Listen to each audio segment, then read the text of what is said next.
Welcome to Payment Industry Innovation News Weekly Executive Report. The European Commission has today adopted a new digital finance package, including digital finance strategy, retail payment strategy, and a legislative proposal on crypto assets and digital resilience. Digital finance strategy supports innovation and competition, reduces fragmentation, and enables cross-border services. It will shape financial services for artificial intelligence and blockchain technologies and promote data sharing and open finance, but with focus on privacy and data protection. Retail payment strategy will promote of home and pan-European payment solutions. The regulation on markets in crypto assets shall regulate crypto markets and terms of passporting, safeguards, and so on. The Commission is proposing a pilot regime for market infrastructures that wish to try to trade and settle transactions in financial instruments in crypto assets form. Digital Operational Resilience Act aims to ensure that all participants in the financial system have the necessary safeguards in place to mitigate cyber attacks and other risks. The European Central Bank has been analyzing the benefits and risks of a digital currency, according to its president Christine Lagarde. Rather than as a replacement for cash, a digital euro would complement traditional money. The central bank digital currency would further provide an alternative to private digital currencies for EU citizens. This would ensure that sovereign money remains at the core of European payment systems. This remark was made because regulators and governments fear that a massively popular cryptocurrency could threaten the power of central banks to control monetary policy and even cause a shift away from the use of fiat money. CMSPI calculates that €108 billion worth of online sales are at risk across Europe in 2021 alone as a direct result of the strong customer authentication mandate and cliff edge implementation on December 31st, 2020. These sales are at risk of transaction failing, technical errors occurring, and ultimately good customers being forced to cancel their purchases. Strong customer authentication is one of the key mandates of the second Payments Services Directive, PSD2, entering into force on 13th January 2018. The ultimate goal of SCA is to reduce fraud and to make online payments more secure through enhanced customer authentication. The initial deadline for SCA compliance was September 14th, 2019. Due to a lack of industry readiness, a new deadline was set at 31st December 2020. Mastercard has expanded its Digital First card program in North America. It has partnered with major payment processors to provide them with digital guidelines that will enable customers to get near instant access to card information. Consumers can apply online and receive card information almost immediately upon approval and can begin making purchases online, in-app, at the point of sale through digital wallet or optional physical card. Consumers also have fast digital access to card information, including the 16-digit number, CVC2, expiration date, and customer service information.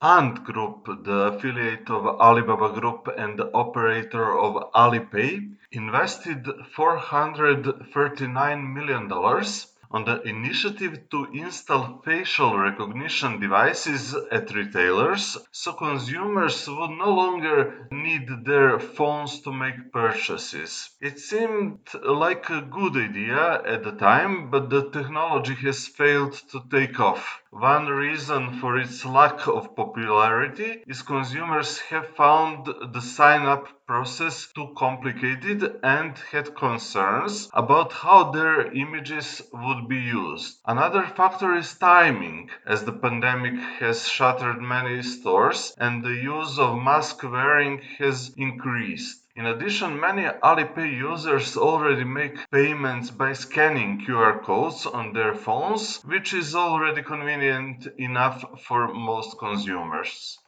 The password manager, 1Password, and virtual card platform Privacy.com have announced an API integration that lets users create virtual cards in their browser when they need to make a payment. When users are asked to enter a card number on a vendor's site, 1Password will give the option to create and name a virtual card instead. When creating the card, users can set spending caps for one-off payment, monthly or annual limits, or a total amount. In addition to enterprises capping expenses, consumers can, for example, create Spotify card and monthly subscription payment or an Amazon card with a spending ceiling. Yandex, also known as Russian Google, has agreed on $5.5 billion deal to acquire online bank Tinkoff. Yandex recently ended a joint venture with the country's largest bank, state-owned Sberbank, in financial services, a breakup which freed Yandex to look at alternative business lines in the sphere. Since then, its top managers have repeatedly talked up the prospects and potential of entering the financial sector. Tinkoff is Russia's largest online challenger bank, founded by and named after oligarch Oleg Tinkov. It has been growing aggressively in recent years, with profit almost doubling to 36 billion rubles in 2019.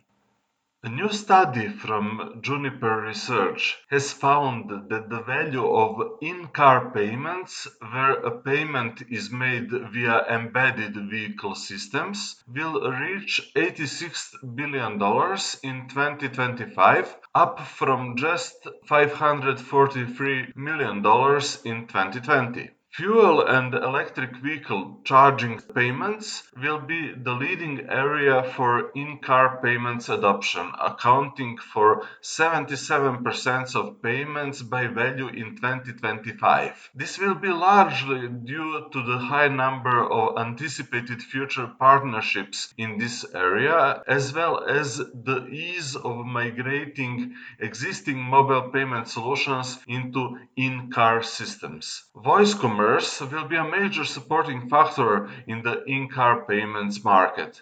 The increasing integration of voice assistants within the vehicle's systems, not just via smartphone mirroring, will enable drivers to make e-commerce purchases from behind the wheel in a seamless way. This will drive other in-car payments, including e-commerce, food and drinks, to over $11 billion in 2025 from just $12 million in 2020.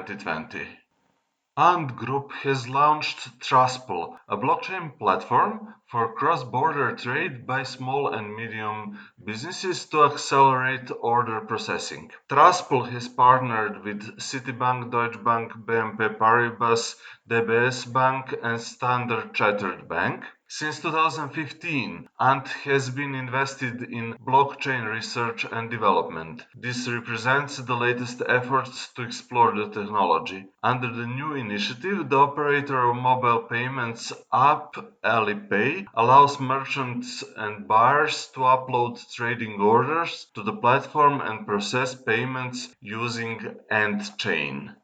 And now moving to some legal proposals in United States and Russia. Let's start with the United States. The Digital Commodity Exchange Act of 2020, which was proposed by a US representative, could put digital currency exchanges under one national structure. The bill aims to ascribe a federal meaning to digital commodity exchanges. It would organize them into a distinct legal category and have the Commodity Future Trading Commission in charge of supervision. The legislation would streamline many separate American digital currency rules in the event it is ratified. The legislation describes a new structure for cryptocurrencies, which would provide them with a treatment like those of commodities with the Commodities Exchange Act. Russia's Ministry of Finance is continuing to push regulations for the cryptocurrency industry by proposing new tax requirements. It wants to introduce criminal liability for failure to declare taxes on crypto, including prison terms of up to 3 years. The ministry proposes that individuals who fail to report an amount of over 1 million rubles in annual cryptocurrency operations should serve a 3-year prison term or hard labor. The ministry also proposed major fines for smaller unreported amounts. Failure to report annual crypto income exceeding 100,000 rubles is subject to fines of 30% from the total amount of crypto assets held, but not less than 50,000 rubles. The authority also proposes to require local cryptocurrency exchange services to report transactions on taxes every quarter. Thank you for watching Payment Industry Innovation News. My name is Srđan Belić. See you next week with more news from the exciting world of digital payments, cryptocurrencies, and e-commerce.